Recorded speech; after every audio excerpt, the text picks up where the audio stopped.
So, um, but like you said, it's good to get back and interact with people who've kind of gone through the whole gambit and things of that nature. So that's good. Correct. That's perfect. Good, good. Um, Well, you what want to kick did we things have? off? I mean, I think it's already almost a Yeah, quarter after here. yeah, we just kind of, and I think we were just looking at the problem statement and purpose of the studies. I think it's Correct. Looking at whether we're doing a qual or a quant approach. right. Move this around a little bit.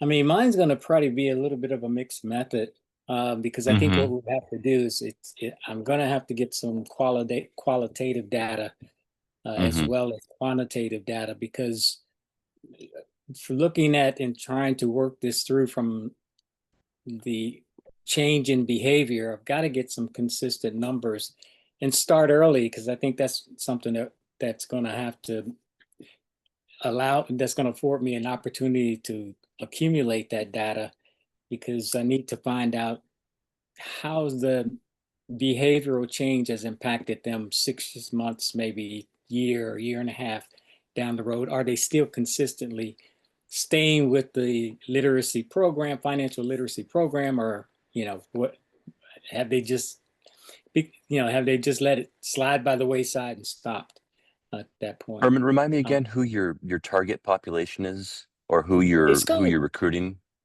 Yeah, the majority of them are in what are considered, I guess, our marginalized communities. Okay. A lot of our African American or Blacks, or our Hispanic population, low income individuals, folks who are transitioning back from incarceration, single Okay. mothers, those folks with limited income resources as well, in particular areas. Those are folks that tend to lean toward uh, community type programs that to assist them in getting themselves back on board. Yeah. Um, so I'm going to try to compare those programs, the effectiveness of that, and the effectiveness of what is considered to be institutional type financial literacy programs, like going to, some of your corporations have, you know, uh, financial literacy programs, your educational, higher education areas, community colleges have those programs and things of that nature Hmm. that have a structure that may not incorporate the experiences of maybe someone entering back into society or maybe single mom. And there's got to be some way of incorporating information that's pertinent to them as opposed to maybe someone in an institutional setting or someone who works in corporate life, because those individuals receive corporate education uh, Yeah. and things of So that nature. So it's a little different. I see this as being like a wide net here. Hmm. I wonder if simply for the sake of your dissertation, if you were to narrow your focus. So even like within this larger population, this larger marginalized population, if you were to focus on a specific subset of it, so either justice involved individuals or single Hmm. mothers, assuming that you've got a large enough N value of Right. respondents slash participants, and then focusing, I wonder also about the number of programs that you are examining that deliver this sort of Hmm. curriculum where it involves financial literacy. If it is, I guess, just easier for you if you were to focus on a single one, or if you're able to get the metadata or the aggregate data of across numerous different financial Hmm. literacy programs, including the populations that have been enrolled in them. Right. Does that make sense? Yeah, because I almost, not almost, but I was looking so, just to kind of piggyback on what you were saying, it is broad. Hmm. And I was looking at, initially at saying, maybe just concentrating on single mothers Hmm. or maybe concentrating on those individuals with single household, uh, single home income, single household Mm-hmm. income, something like that. That probably works a little better just for this, that I maybe can streamline a little more data that's specific to that particular population. Mm-hmm. Because it's like you said, you see sometimes it gets so broad that you just have to go, wait a minute, this is kind of all over the place, and Right. you have to kind of bring it down some. Yeah. But yeah, I agree. But there has been, I am finding some data out there where it has been researched a little bit for moms. But what I've found as the issue for a lot of them is the measurement of the change. There hasn't been research that capitalizes on that brings all that together, that says, Mm-hmm. okay, if they take the courses through an institution, are they affecting a change? Or if it's a community program, is there a better response to behavioral change versus an institutional program? Mm-hmm. That's where I've found quite a few of the research papers that, of course, what they say is, we need there should be some additional research in this particular area. And that's Yeah. kind of what I found. So I'll have to look at that a little closer and kind of narrow that down to a specific population, probably. Mm. Yeah. I mean, it just that way, I don't know. It's not so much for you to bite off and chew on. You can just Yeah. focus on one One side. subset of the population. Yeah. Yeah. Yeah. So yeah, it's just one of those things. I think you just have to keep pulling it down a little closer, a little closer, a little Right. closer, Yeah. and because every time you read something, you go, oh wow, let me shift gears, turn left over here. Oh no, let me turn right. It's like, wait a minute. That's true. Yeah. I Yeah, get it. so we'll see. Good, good. Yeah, well, So that's kind of my you're game. looking at I'm sorry, you're looking at more qualitative than a quantitative or vice versa Well, I'm going to. initially. Yeah, initially I was looking at it from a qualitative standpoint, Mm-hmm. but I think a mixed method, or a standpoint that's going to provide me with some type of response data that's going to be Mm-hmm. substantial, I think has to be there. There has to be something to reflect. Out of these 50 people or 40 people, there was a percentage of them that made a change and stuck with it, or something of that nature. Mm-hmm. And what impact has that done for them? What kind of, what has changed for them? Has it created a better situation for them financially or not? So, Mm-hmm. And do you have a tool in mind for measuring that, what that looks like? well, yeah, and kind of looking at it's going to have to be a survey type re-interview, Mm-hmm. maybe 6 months down the road, or Mm-hmm. re-interviewing those individuals in person, or hopefully, a lot of times email doesn't really work, but it might in some cases. Well, and you also have to consider like the population and their Right. means of communication, what works well for them. Yeah, and that what works best for them. What's the best response mode for that, to get that Right. right? Yeah. Um, but I guess also what I'm asking, like, is there a scale that is used to measure um like financial competence, if you want to call it that? I don't know if there's a Hmm. better term, but just how you're measuring success. So is there like are there behaviors that they will be exhibiting after 6 months period? Or will they self uh Yeah. self-identify specific goals Yeah. and that those goals they've met? I just wonder about Yeah. that part too. And I guess, and that's a good point because the measurement tool, I would say, is because I think, of course, you probably have to, not probably, but I think the best approach is going to be a pre, survey prior to Hmm. um, measuring, okay, currently I don't use a bank, or currently I'm not setting up any type of savings program for myself. And if after taking or going through the process, now I've done that and I'm saving on a consistent manner. Um, Hmm.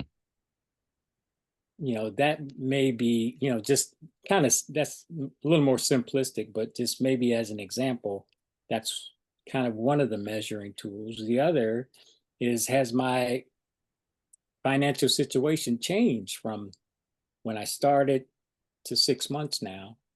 You Hmm. know, is my understanding of how things work better? I know for what we do at my job, a lot of times we try to get folks to participate more in 401k programs, supplemental plans, things like that. That's on Hmm. probably a corporate a corporate level. But from a community-based level, you're really probably not talking to people about, you know, make sure you take money out of your account to add to a 457 or a supplemental plan. You're Right. probably talking to them about how do you make your budget work at a minimal level where you are. So little difference in those two approaches, I'm sure. Yeah. A little bit. Yeah. A little bit. Okay. And you could focus even on just specific attributes of it. So, like you pointed out, like enrollment in a 401k or a 457, some sort of Hmm. financial instrument like that, or um, IRA or something. Yeah. yeah, yeah, or establishing an emergency savings account. Well, like whatever those components are that are already identified within the financial program Hmm. or programs. I mean, and if you even if you're to focus on like two or three aspects of that, that could give you some very interesting data, Yeah, you especially know? from a measurement standpoint, like you were saying, I think that would be a good way to measure it, just from that standpoint. So um, I think that would be very helpful in kind of streamlining, like you said, and bringing it down to a specific way. So I think Yeah. so. Good. Yeah. Well, that's kind of where I am. All right. Like you said, I'll try to pull, just kind of pull as much of that together and streamline it because I think, like you were saying, I think that's a good point, just to kind of not make it so broad because it could turn into 2 year a two-year Right. research plan. And I mean, you just got to get it done, you know? Yeah, just I got mean, to get it is done. your, Yeah. just out of curiosity, is your plan to continue doing research after you finish this program? Um, Yeah. or are you just interested in completing the program and in just continuing to do what you do? Probably continue with the research part of it. I'm Hmm. I'm a little I'm kind of a little like I said, for my purpose, I've kind of been in financial arena here for about 28 years. Um, so at this point, my one idea is there's a need here for in this area for financial literacy programs. Hmm. Uh, I'd love to start a nonprofit working with that particular arena. Um, and I'd like to continue kind of in that vein too, so possible. Sure. On a community standpoint, Hmm. not from the corporate side. I think I've had Yeah. enough of corporate life. I've had enough of that. So, what do you think from your standpoint? You think that's something once you going back into teaching or? Well, I mean, all right, so here's the thing. I teach at a high school right now, and part of the impetus behind that was, well, first of all, like I tried for a year to get a job back in higher education because I had Mm. previously been in higher education Then I switched over to nonprofit, and that was just that didn't end so well. So I Okay. took some time off. And then like just nothing was come to fruition. I was getting some interviews here and there, lots of interviews, and then but nothing ever panned out. And so I was like, I'm at the point where like I need to get a job. I've been out of work for a year now. So as soon as I expanded my focus to include K-12, immediately I got some Yeah. offers. And so that was part of it. But the second part of it is I'm also teaching at the high school where my youngest daughter attends. Okay. So she just entered ninth grade there. So I figure I will be there for 4 years, enough time Yeah. for her to graduate. And then after that is when I will begin in earnest to look at higher education again. And Hmm. hopefully having the EDD and some more experience under my belt, that'll make me a little bit more competitive for whatever it is I do. Yeah, Absolutely. I think that will, I mean, that'll be a huge uh, feather in your cap for sure to get that completed. Um, it will be. It will but you be. know, it is what Yeah. it's really crazy because I talk about nonprofit programs, but there's such a, and maybe it's just a sign of the times, but there's just there's just been a crushing blow to a lot of grant programs.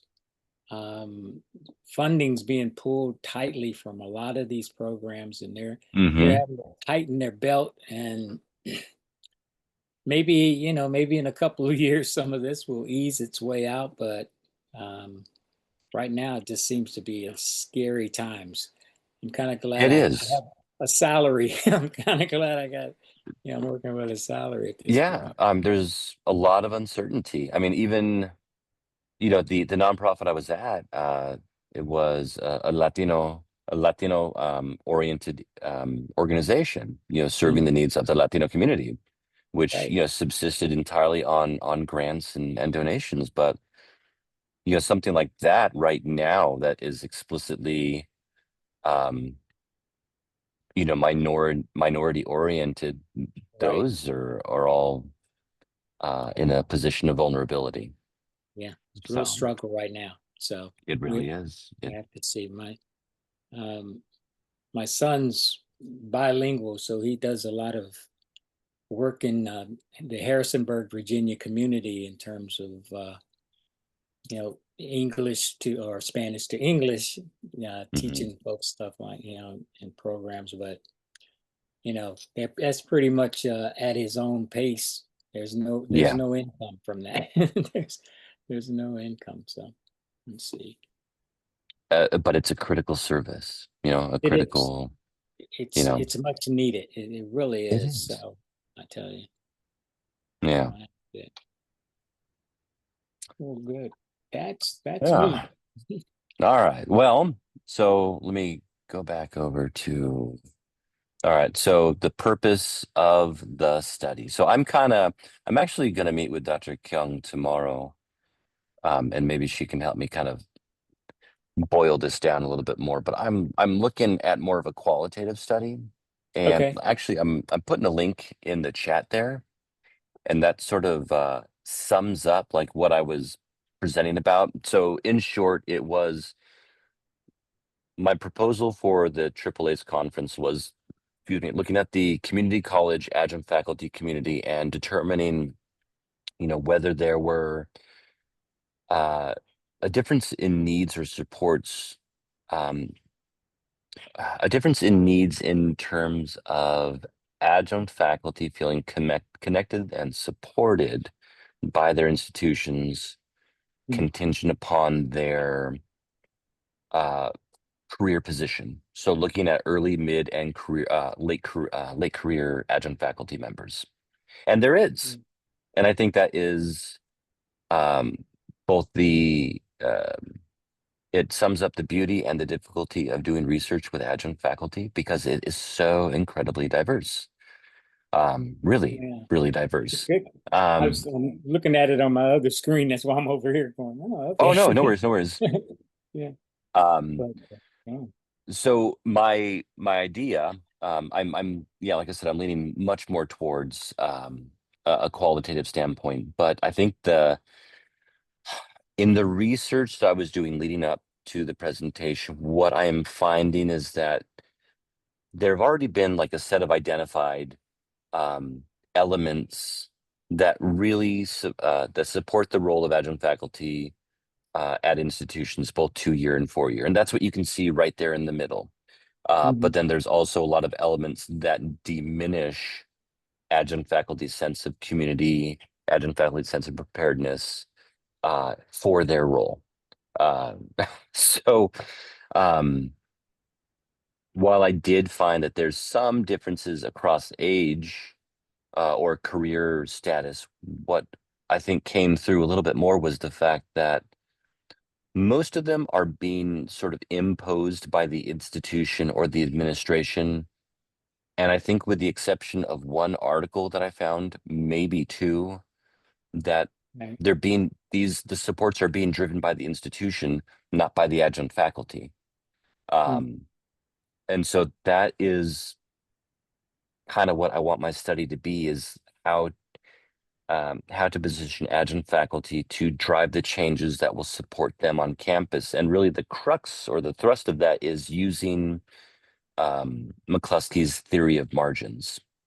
Mhm. And that's where, I mean, it's kind of simplistic, but beautiful in that sense, in that folks will examine their power and their load. So the things that provide them resources internally and externally, and what creates loads or challenges, both internal and external. And then like just do a quick math problem. Does your load Yeah. outweigh your power, or vice versa? And using that as the launch point for adjunct faculty to kind of craft or identify what they need on campus. Mm. I mean, So I think that's, yeah, definitely gonna be more qualitative, even though you can quantify a sense of preparedness or not. and I think that's what I was thinking of that piece of it. I mean, I think mine is going to be a lot more. I anticipated it was going to be a lot more qualitative, but Hmm. just as similar to what you're saying, there's going to have to be some type of data to show that there's, some, changes in that for sure. But in Right. terms of adjunct, I mean, do they really give the tools to the adjunct faculty members that I mean, I get your point because I have some Well, friends who are adjunct and they're kind of like, you just kind of go in and if you need a class, they'll give you a class or whatever. And right. it's not It structured, I guess, is it what I'm really saying. depends on the institution. Okay. Some like, because I've read a couple out of oh shucks, the publication is called New Voices or Majority Voices, and it's got a specific focus on adjunct faculty. And then there's Mhm. also a community college research publication that has provided some pretty helpful information. And what has come out of there has shown that like when institutions are very intentional about providing support, it Mhm. does increase adjunct faculty's sense of connection, of camaraderie or collegiality or what have you. Right. But those are still um again like institutionally driven um activities. you know Right. it's not anything that's designed by adjunct faculty, and that's what I want to sort of get around to, is like developing a process where adjunct faculty are equal partners in that Mm. process. In the And I development. mean, yeah, yeah, and institutions like they've got the call and the reason to support that group. I mean, when you figure that adjunct faculty account for more than half of all teaching faculty, and at institutions, even more so, like 60% at 2-year colleges. Um, that's a pretty significant part of the population you want to make sure is connected and is aligned with the institutional vision, that do feel supported, that do feel resourced. Because with a population that's got that footprint, especially in terms of student success metrics, you want Right. them to be supported. So the impetus is there, the rationale is there. It's just making sure that college leadership, that administrators maintain that in mind. Mhm.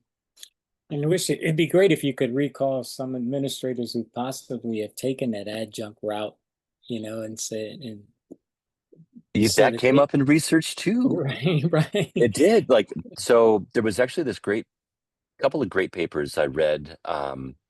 One was looking at it specifically, like the relationship between program chairs and adjunct faculty.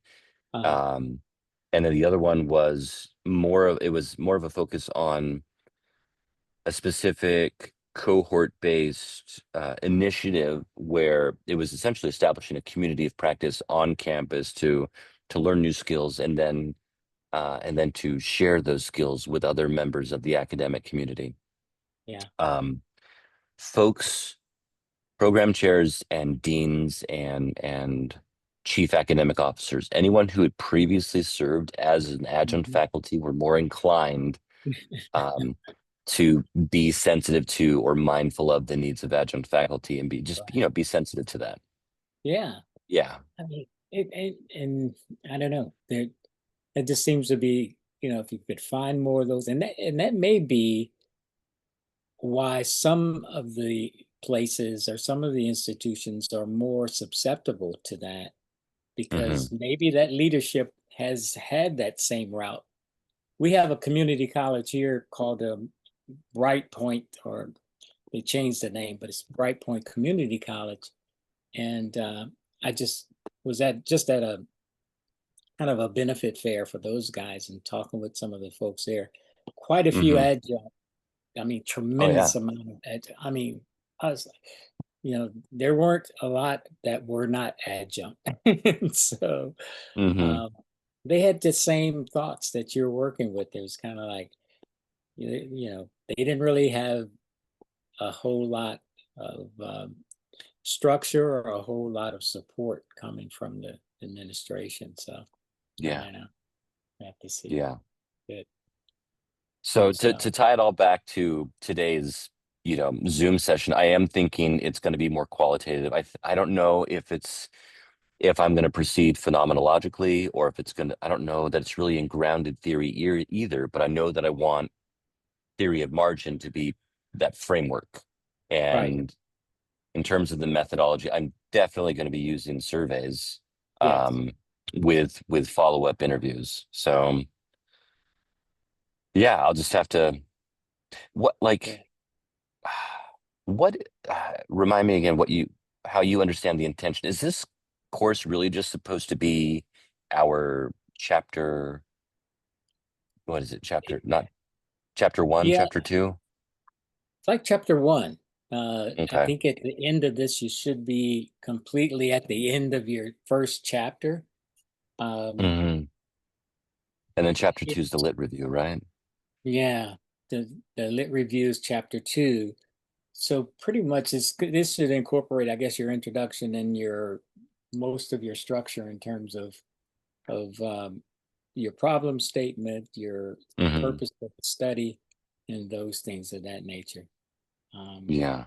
I'm gonna have to look at that because the previous course, I was in a previous course with um, Dr. Kiang, and we kind of had structured a lot of this, Hmm. but you just don't want to really change from what you've kind of pulled together. I've Right. done enough research on one area. I just, haven't wanted to shift too far from that.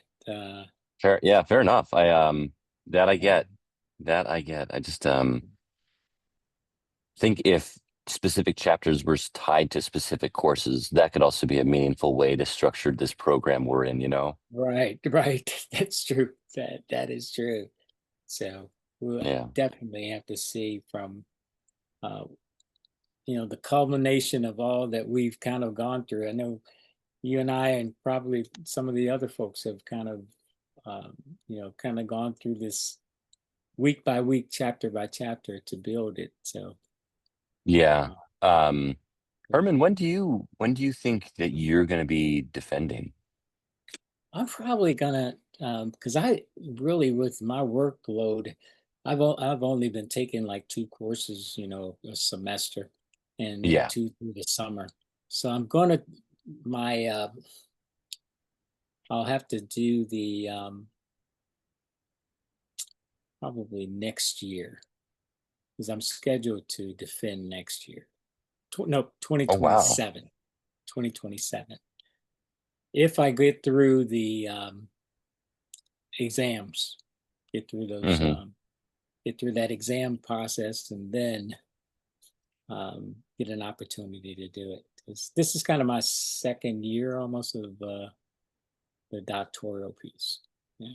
So I've got, if I remember my schedule correctly, I'm supposed to do my comps in spring of 27 and then have everything wrapped up spring of 28. But, it all depends on, of course, that And just, you, being a very smooth process. yeah, and that's where I am. I'm on that same track. So Okay. spring of 27, get the comps done. If I can get that done, then I'll probably have that 2027 spring of 2028 finish if all goes well. Hmm. So Yeah. long Fingers crossed, journey, man. long It journey. is. It is, but it's been intense, but, kind of amazing. Yeah, it is. It is. I Yeah. mean, I've enjoyed it. It's broadened a lot of different, um, broadened my knowledge of things and like that. So, Hmm. it's not bad for an old guy to try to keep things rolling. So Yeah. you have to do Every Zoom something session, right. You have to, every Zoom session we have from here on out, every semester, it's just gonna be a little more gray, right. Just you just know. get a little gray. The rest of the hair is already gone, so I don't worry about that. So it's like okay. So But it'll but be worth it. I think it'll be worth it. It's just been it's been tremendous because of with you guys and a lot of the folks that I've worked with. It's been really good. Everybody seems to work together for one common goal, and that's to get through all this. You're right. I think that when we do have the opportunity to come together, that we do experience that sense of connectedness. It's just, Yeah, it is really hard when we're just a distance program, you know? yeah, it is. Um, did you see the email from Bo or Somanita about the I think IDC conference I saw that. in North Carolina? I saw That that. seems like that'd be right up your alley, man. That is, and And close that's in by. 2026. And so I Yeah, late thought more October. than likely I really think I'll be able to make that. It's cost about 250 to Uh-huh. register as a student. And so that's right in my neighborhood. So Well, that, I mean, also in terms of like putting together a proposal and then mhm. applying for Yeah, the grant. financial Yeah, support for that. Yeah. Yeah. yeah, Either through the yeah. graduate college or through, I forget where else. But yeah, Yeah. I got that I on my mean, radar. I held on to that good. email. All right. So I hope so. Yeah, Yeah. sounds good. Well, that should do it. Well, Yeah. I will let you make a head on. I got some more of this work to do on mine for sure. Yeah. I I've like got I a, like your I like your artwork. It looks good. thank you. Thank you. Yeah, I might apply or, submit a proposal to Triple Ace next year and do a poster session too. Just, yeah, yeah. we'll see. It's always We'll good see. because that way you can get some good feedback, and I need to do the same as well. So, I agree. Yeah. are you in Indiana or where are you? Are Yeah. you I am okay? just north of Indianapolis, suburb Fishers. Oh, up in So Fishers. Okay. Yeah, yeah. my brother lives in Fishers. So, Well, there you yeah, go. Yeah, hometown, right? All right. sir. Well, All right. Herman, great you take seeing you care, as man. always. Appreciate it. Have a good All one. right. Be All right. well. Bye-bye.